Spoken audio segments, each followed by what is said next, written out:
प्रिय भक्तों, क्या हुआ जब हमारी लाडली श्री राधे रानी के जन्म दिवस राधा अष्टमी पर बरसाना में उमड़ी राधे रानी की भक्तों की अपार भीड़ में 7 वर्ष की एक बच्ची अपने माता पिता से बिछड़ गई।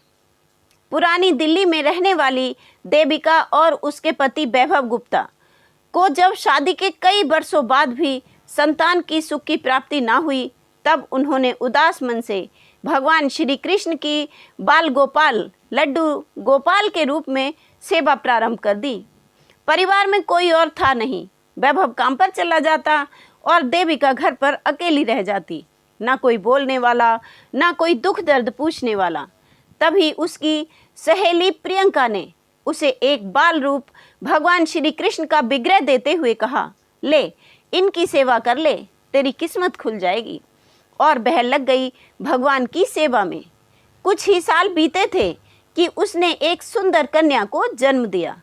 उन दोनों दंपति की तो जैसे खुशियों का ठिकाना ही नहीं रहा। बड़ी बड़ी आंखें, पतले गुलाबी होठ, घुंघराले बाल, बड़ा ही मनमोहक रूप था कन्या का।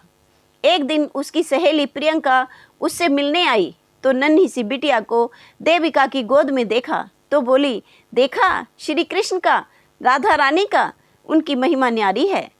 देविका कहने लगी, हाँ सखी, तुमने सच ही कहा था। धीरे धीरे बच्ची लगभग 3 वर्ष की हो गई। चलती फिरती, हंसती खेलती, लेकिन बोलती नहीं थी। देविका को चिंता हुई। उसने बच्ची को डॉक्टर को दिखाया। डॉक्टर ने कुछ जांचें कराई और साफ शब्दों में कह दिया, ये बच्ची कभी बोल नहीं पाएगी। हाँ, यदि भगवान की कृपा हो जाए तो बात अलग है। दोनों दंपति बड़े परेशान हुए। कितनी दवाइयाँ, कितनी मनोतियाँ, झाड़ फूंक सब किया, लेकिन नतीजा कुछ ना निकला। बच्ची अब 7 वर्ष की हो गई थी।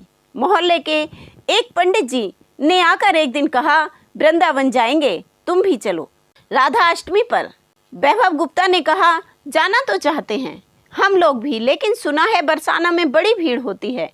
राधा अष्टमी पर छोड़ो, छोटी बच्ची का साथ है, यह बोलती भी नहीं है, डर लगता है, फिर कभी चलेंगे।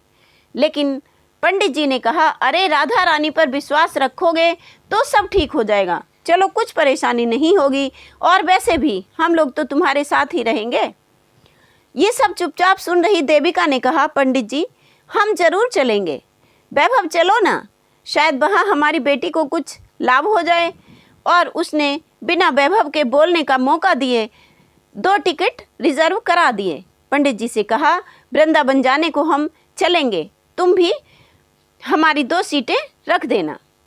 और वृंदावन जाने का वह दिन आ भी गया।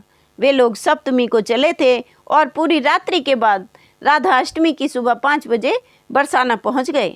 जब वे पैदल राधा रानी अटारी से पहले बाले नारे पर पहुंचे तो भीड़ देखकर कुछ घबराहट सी हो चली। बेहद भीड़ थी वहां पर।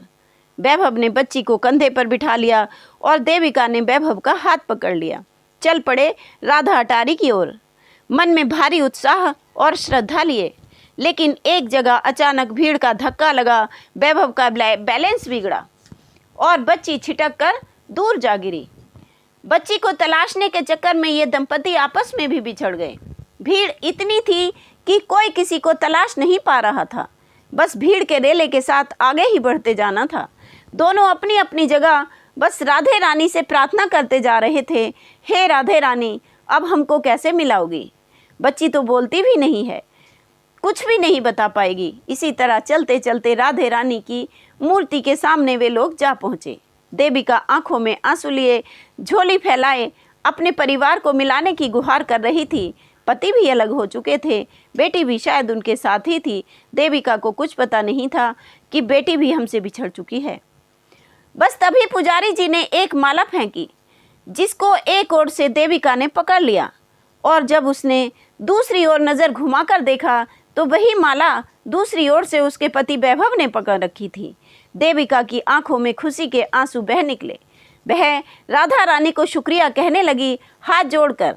जैसे ही वह वैभव के पास आखिर पहुंची तो उसकी गोद में बच्ची को न देखकर बोली, अपनी सोनम कहाँ है?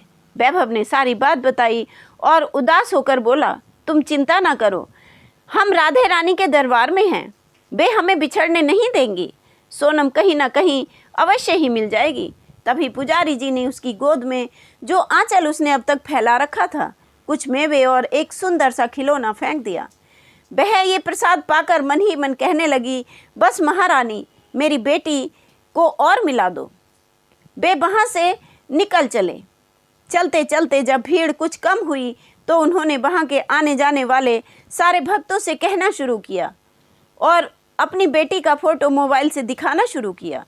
एक तख्ती पर उन्होंने अपना मोबाइल नंबर लिखकर उसे हाथ में पकड़ लिया, जिस पर नंबर के साथ साथ यह भी लिखा था कि 7 साल की छोटी बेटी जो बोलती भी नहीं है गुम हो गई है। यदि किसी को कहीं दिखाई दे तो कृपया इस नंबर पर संपर्क करके बता दें।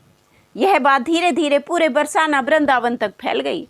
सुबह से शाम हो गई लेकिन बच्ची का कोई पता न चला। दोनों दंपति परेशान हो रहे थे। देविका ने रोते रोते कहा, अब हम कैसे मिलेंगे। वह रोती ही जा रही थी। तभी एक साधु महाराज वहाँ से गुजर रहे थे और उन्हें देखकर रुक गए। कहने लगे, क्यों रो रहे हो? सारी बात पूछी। जब देविका ने रोते रोते उन्हें सारी बात बता दी तो वह महाराज कहने लगे, राधे रानी की बड़ी कृपा है, तुम चिंता मत करो, सब कुछ ठीक हो जाएगा, तुम कुछ जलपान कर लो। बड़े अनमने ढंग से उन दोनों ने एक चाय की स्टॉल पर बैठकर एक एक चाय का कुल्हड़ ले लिया। अभी वह चाय पीने भी नहीं पाए थे कि एकाएक देविका के फोन की घंटी बजी। नंबर नया था। देविका ने डरते हुए फोन उठाया। उधर से आवाज आई, क्या आपकी बेटी गुम है? हाँ हाँ, देविका ने रोते हुए कहा। तुम कौन हो? कहाँ से बोल रही हो? क्या तुम मेरी बेटी से मिली हो? देविका ने रोते हुए पूछा। मैं यहाँ निधिवन से बोल रही हूँ। तुम्हारी बेटी निधिवन के गर्भगृह के दरवाजे पर सो रही है, आ जाओ। वह अपने पति से बोली, जल्दी चलो, हमें निधिवन जाना है। और एक ऑटो लिया और जा पहुँचे निधिवन। वैभव बार बार भगवान कृष्ण से प्रार्थना कर रहा था, उनको मना रहा था, हे प्रभु, मेरी बेटी सुरक्षित हो, वह मुझे मिल जाए। निधिवन मंदिर में पहुंच गए दोनों। भीड़ इतनी थी कि जल्दी से गर्भगृह पहुंच पाना मुमकिन नहीं था। दोनों ने मंदिर में प्रणाम करके जैसे ही प्रवेश किया, आधे घंटे की कड़ी मशक्कत के बाद दोनों गर्भगृह तक जा पहुंचे। भीड़ की वजह से कुछ दिखाई भी नहीं दे रहा था। तभी थोड़ी ऊंचाई से देखने पर सामने राधा रानी की भव्य मूर्ति के दर्शन हो गए। देविका को ऐसा लगा जैसे राधे रानी ने उससे मुस्कुराकर कहा हो, परेशान मत हो, सब ठीक हो जाएगा। जैसे ही भीड़ के धक्के से वह आगे बढ़ी, देखा सामने एक कोने में उसकी बेटी सोनम सो रही है। चेहरे पर कोई सिकन नहीं है, उसके हल्की हंसी है, जैसे वह किसी मनमोहक स्वप्न को देख रही हो। देविका और वैभव ने उसे पास पहुंचकर जल्दी से उठाया। उठो बेटी, जल्दी उठो। और बच्ची उठकर बैठ गई। सामने अपने मम्मी पापा को देखकर कहने लगी, माँ कहाँ थी तुम? मैंने तुम्हें कितना ढूंढा। देविका अचंभित रह गई। ये क्या चमत्कार है, हमारी बेटी बोल रही है। वैभव से बोली, आपने सुना, हमारी सोनम बोल रही है। देविका ने उसे सीने से लगा लिया। ये सब कैसे हुआ? तुम यहाँ कैसे आ गई? तभी सोनम ने हंसते हुए कहा, मम्मी, एक सुंदर सी दीदी ने मेरा हाथ पकड़ लिया और मुझे यहाँ ले आई। उन्होंने मुझसे कहा था, मैं तुम्हारे मम्मी पापा को यहीं बुला दूंगी, तुम सो जाओ और यहाँ से कहीं मत जाना। मैं सो गई। पापा, वो दीदी बड़ी सुंदर दिखती थी, बिल्कुल परियों जैसी, बहुत सुंदर। तभी देविका की नज़र सामने गर्भगृह पर राधा रानी की मूर्ति पर पड़ी। उसे लगा जैसे राधे रानी हंसकर कह रही हूँ, अब तो तू खुश है ना? अब तो सब ठीक है ना? हाँ हाँ राधे रानी, सब ठीक है, तुम्हारा शुक्रिया। और ऐसा कहकर उसने आंखें बंद कर लीं। आंखों से आंसू की अविरल धारा बह निकली, लेकिन ये आंसू दुख के नहीं थे। ये तो खुशी का वो पल था जो उसने जीवन में कभी सोचा भी नहीं था। और वे अपनी बेटी को लेकर घर की ओर लौट पड़े। घर पहुंचकर देविका ने उस नंबर पर पुनः फ़ोन मिलाया जिस नंबर से किसी ने फ़ोन करके उसकी बेटी का पता बताया था, लेकिन उधर से आवाज़ आई, यह नंबर बंद है, यह नंबर प्रचलन में नहीं है, कृपया जांच लें। और देविका समझ गई कि ये राधे रानी ही थी और उसने वहीं से राधे रानी को फिर से एक बार प्रणाम किया। प्रिय भक्तों, राधे रानी की महिमा अनंत है।